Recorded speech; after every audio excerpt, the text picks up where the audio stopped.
파이썬 코드가 주어졌네요. myList라는 이름의 리스트 하나를 선언했고 맵함수를 이용해서 적절한 연산을 한 다음에 그 결과를 리스트로 받아서 다시 myList에 넣었네요. 그리고 그 결과를 출력하라는 것이 주어진 문제의 정답이 되겠네요. 자, 1, 2, 3, 4, 5라는 리스트를 만들어서 myList라는 변수에 대입을 했어요. 자, 일단 얘는 리스트죠. 그렇죠? 자, 리스트의 특징 잠깐 살펴볼까요? 리스트. 자, 얘는 일단 컬렉션 자료형이죠. 그리고 순서가 있습니다. 이렇게 순서가 있는 형태의 자료형을 우리가 시퀀스 타입이라고 부르기도 하죠.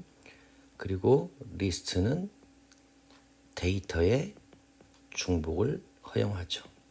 리스트는 시험 볼 때마다 거의 매번 그냥 출제되는 그런 자료형이다라고 생각하셔도 돼요. 거의 기출문제 보면 리스트가 빠진 적이 없어요. 그래서 반드시 여러분이 리스트는 확실하게 알고 가셔야 됩니다. 컬렉션 자료형이란 얘기는 여러분 제가 여러 번 앞에서도 설명을 드렸는데 대표적인 게 네 가지가 있죠. 그렇죠? 리스트, 그 다음에 튜플, 그 다음에 셋, 마지막으로 키값과 밸류를 이용해서 값에 접근하는 딕셔너리, 이렇게 네 가지가 있고 컬렉션이라는 말은 미리 자주 사용하는 그런 자료 구조를 클래스로 선언해서 알고리즘과 함께 묶어서 만들어 놓은 거죠. 그리고 우리가 우리의 예제처럼 선언하는 순간, 이렇게 선언하는 순간 이 자료형 자체를 클래스를 가지고 하나의 객체로 만들어 가지고 사용자가 편리하게 사용할 수 있도록 제공해주는 그런 형태의 기능을 가진 자료형이죠. 그래서 이런 컬렉션 자료형에 대해서 한 번쯤 여러분이 머릿속으로 정리를 하셔야 될 것 같습니다. 자, 그리고 여기 아까도 설명 중에 잠깐 말씀드렸지만 시퀀스 타입이라는 거, 요거는 순서가 있는 그런 형태의 자료형이죠. 순서가 있는 형태의 자료형은 대표적으로 여기 보여지는 리스트, 그리고 튜플이 있죠. 대표적인 게. 그리고 한 가지 여기다가 플러스 뭘 알고 있어라? 문자열. 문자열도 전부 다 순서가 있는 자료형이죠. 순서가 있다는 말은 정수형 인덱스를 통해서 접근이 가능하다 이런 뜻이죠. 다시 말하면 우리가 리스트에 0번째 요소를 가져와라 뭐 이렇게 쓸 수 있잖아요. 그렇죠? 이렇게 정수형 인덱스 이 0, 1, 2 이런 걸 이용해서 데이터에 접근할 수 있는 형태는 전부 다 순서가 있는 자료형이다 라고 얘기할 수 있죠. 특히 문자열 같은 경우도 순서가 있다라고 말씀을 드립니다. 항상 이렇게 썼을 때 S의 0은 A를 의미하는 거잖아요. 그렇죠? S의 첫 번째 요소는 B를 의미하는 거고요. 이렇게 순서가 있다는 이런 개념을 반드시 알고 계셔야 되고, 이렇게 순서가 있는 자료형을 보통 우리가 뭐라고 부른다?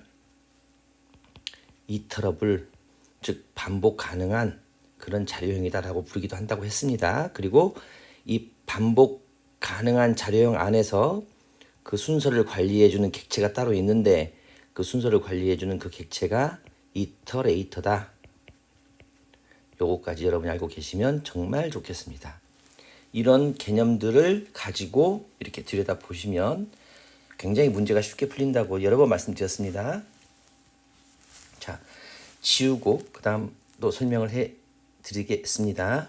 자, 여기 보시면 이제 맵함수가 현재 지금 나타났어요. 그렇죠? 이 맵함수는 어느 때 사용하는 거죠? 보통 맵함수는 기본적으로 여기 앞부분에 함수를 넣게 되고 이제 매개 변수를 2개 넣는데 그중 앞부분에 함수를 넣는다는 얘기예요. 뒷부분에는 이터러블한 자료형을 집어넣는 거죠. 그래서 지금 여기도 보시면은 여기 지금 이렇게 함수가 와 있죠. 람다 함수가 와 있네요. 그리고 뒤에 myList는 순서가 있는 이터러블한 자료형 맞죠? 그렇죠? 그래서 얘는 지극히 정상적인 형태의 맵함수 사용법이죠. 자, 그리고 맵함수가 하는 일이 뭐다? 어떤 반복적인 이 객체, 이쪽에 오는 이 객체에 동일한 함수를 적용시키고자 할 때 쓰는 함수가 맵함수죠. 그렇죠? 그러니까 반복적 객체, 이게 뒤쪽에 오는 거예요. 파라미터 중에 뒤쪽에 오는 거. 객체에 동일한 함수를 적용시키고자 할 때 맵함수를 사용한다. 그리고 이 맵함수는 그 결과를 맵 오브젝트로 반환합니다. 맵 객체로 반환한다는 얘기예요. 그런 기본적인 개념을 가지고 들여다보면 아주 쉽게 여러분이 답을 찾을 수 있습니다. 자, 그리고 여기 이제 일단 람다 함수가 나왔네요. 여러분 람다 함수 다 배우셨잖아요. 람다 함수 하게 되면 익명 함수다. 즉 함수의 이름이 없다. 그런 의미잖아요. 그럴 때 쓰는 거잖아요. 그리고 이 람다 함수는 일회용 함수다. 즉 보통 우리가 함수를 만들었을 때는 코드의 중복을 방지하기 위해서 함수 하나를 만들어 놓고 여러 번 이용하게 되는데 이 람다 함수는 딱 한 번 필요할 때 함수를 만들어서 사용하는 그런 형태의 함수다. 그럴 때 람다라는 키워드를 써주고 거기 적절한 문법과 형식에 맞춰 쓰게 되면 이 함수가 적절하게 이렇게 돌아가는 거죠. 그렇죠? 람다 함수를 여러분이 잠깐 아시겠지만 알아보면 보통 람다를 쓰고 나서 여기다가 이제 전달하고자 하는 인자값을 써주죠. 그렇죠? 그리고 나서 콜론을 써준 다음에 여기에 이제 우리가 표현식을 써주게 되는데 바로 이 표현식이 결국은 리턴 값이 되는 거죠. 그렇죠? 하나의 예를 들어보죠. 여러분 예를 들면 쉽게 이해하실 수 있을 거예요. 만약 우리가 이런 함수 하나를 선언했다고 합시다. xy를 받아서 x와 y를 더한 값을 리턴하는 이런 썸 함수 하나를 선언했다고 합시다. 얘를 여러분이 만약 람다 함수로 바꾼다면 그냥 일단 이름 대신 이렇게 람다라고 쓰는 거죠. 그리고 나서 내가 받고자 하는 인수를 써주는데 컴마를 이용해서 이렇게 구분해주면 돼요. 그래서 여기 지금 x, y를 받았잖아요. 우리가 지금 x, y를 받았으니까 이쪽에서도 값 두 개를 받는 걸로 이렇게 하고 그 다음에 콜론 땡땡 하고 나서 x 더하기 y 하게 되면 아주 심플하게 이렇게 람다 함수를 만들어 쓸 수 있죠. 람다 함수도 되게 많이 쓰는 그런 문법이기 때문에 여러분이 꼭 알고 계셔야 됩니다. 자, 그러면 이런 기본적인 개념을 가지고 한번 이 문제를 이제 풀어보겠습니다. 여기 이제 지금 마이리스트라는 이터러블한 자유형이 여기 왔죠. 그리고 이제 얘는 사실은 여기가 이렇게 1, 2, 3, 4, 5가 이제 이렇게 차례대로 대기하고 있을 거란 말이에요.